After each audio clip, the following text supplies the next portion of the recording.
Right, well, our first guest today was diagnosed with testicular cancer when he was only 25. It wasn't until the time during his treatments when Taylor Jannsen realized the impact that he had on other people here in the community. Taylor has joined us now today on the yellow couch because he wrote this book. It's called Leave Better Than Found.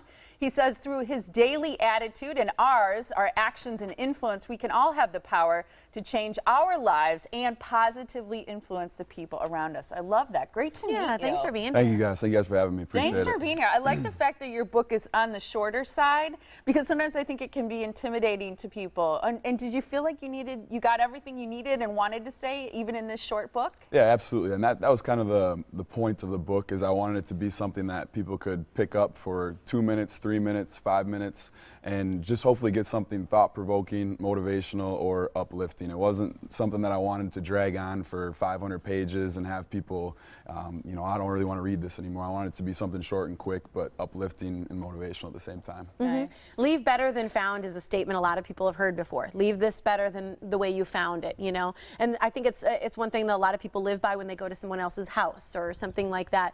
What resonates with you about that statement, that it was the title of your book? Just, you know, thinking about not only our lifetime legacy, but our daily legacy too. I just think it's a really easy acronym. You know, the cover is actually LBTF, and I think it's an easy acronym just to remind ourselves in any situation that we're in that we have the ability and the power to leave the place better than we found it, leave our day better than we found it, leave the people in our lives better than we found them. So I just think it's an easy way to live your life, basically. Love that. Let's talk a little bit about your path. You were 25 when you were first diagnosed with cancer. How long ago was that? How much is that in your rear view mirror at this point? Yeah, it's definitely in my rear view mirror. It was about a year ago. Okay. I think it was January of 2015. I went in, I was having some symptoms and got checked out, and they diagnosed me with cancer, and shortly after I had surgery and about 3 or 4 months of chemotherapy, but it's definitely in my rear view now, and I get checkups regularly, but you're cancer-free right now. Yep, that's fantastic.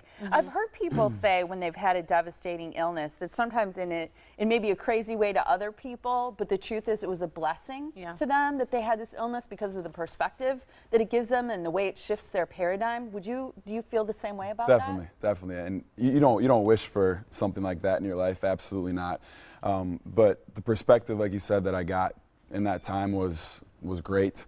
I received tons of messages from players that I coach and parents and families, and the support actually was kind of overwhelming at times, but looking back, like you said, it definitely was something that I'm thankful for, and I feel was a blessing in disguise later on in my life. Right. How important is your mentality in a situation like this? I would assume that a lot of people would say it's number one, is having that positive mental attitude. I know that's really part of what you write about and what you want others to take away from what you wrote, but what was that to you? Because I would imagine at first it's hard not to go down a negative road and you know, maybe a poor me road. So how do you get to that positive mental attitude? I mean, it definitely was something that I tried to live my life by previously, but shortly before I was diagnosed with cancer, my grandpa actually had both of his legs removed.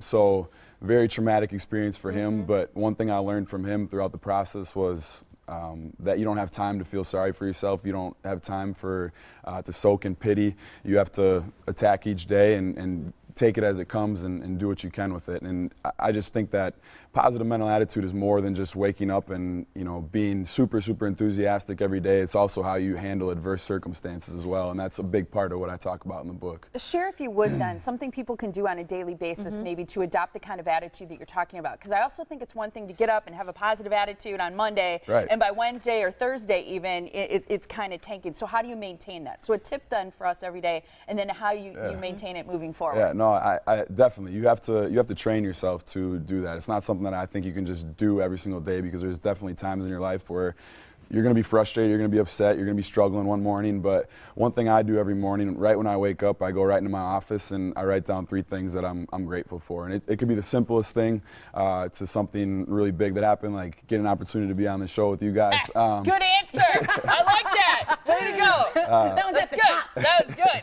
No, I mean, I just think it's starting your day off on the right note and being infinitely grateful for all the things that we have in our lives, because we have a ton of stuff that a lot of people are wishing for in other parts of the world. And it's so true, and I've talked about it, we've talked about it on the show, that the study behind gratitude is that it blocks so many other negative emotions, fear, you know, things like that, nerves, so you can't have those same emotions when you're in full gratitude, so it truly elevates you to a different place. Absolutely, absolutely. How about for you, the influence that you've been able to have, because that's something as well that's important to you. How have you influenced others, and you believe others have the ability to lead as well? Yeah, I mean, I run a basketball training business, so I actually do camps and clinics for youth-age kids all the way up through college-age kids, and within that, I think, you know, sports, especially our platform for much more than just the actual sport, and it's a platform for life. And I think when used correctly, sports are a vehicle to teach life lessons, and that's how I try to spread my influence and teach other people about some of the lessons that I've learned in the time that I've been able to be on this planet. So yeah, I just think, you know, within my profession, I get an opportunity to influence every day, and I'm extremely grateful for that as well. That's good. That's awesome. I want to make sure we share with people information so they can get their hands on this book. And I understand my copy's already signed. Is mine? Both ears are. I love that. Thank you so much. Yeah, you bet. The paperback editions can be purchased directly through this website, our website, with bulk discounts available. So the ebook version is also available for download on Amazon Kindle as well as iTunes. Here's the website so that you can find out more about Leave Better Than Found. It's leavebetterthanfound.com. It was fantastic to meet you and Thanks, talk to Taylor. you today. Thank you guys for having me. I appreciate Great way the to start out a opportunity. Monday. Yeah. Along with margaritas. Right. So that's fantastic. Yep. Thank you so much. Thank you guys.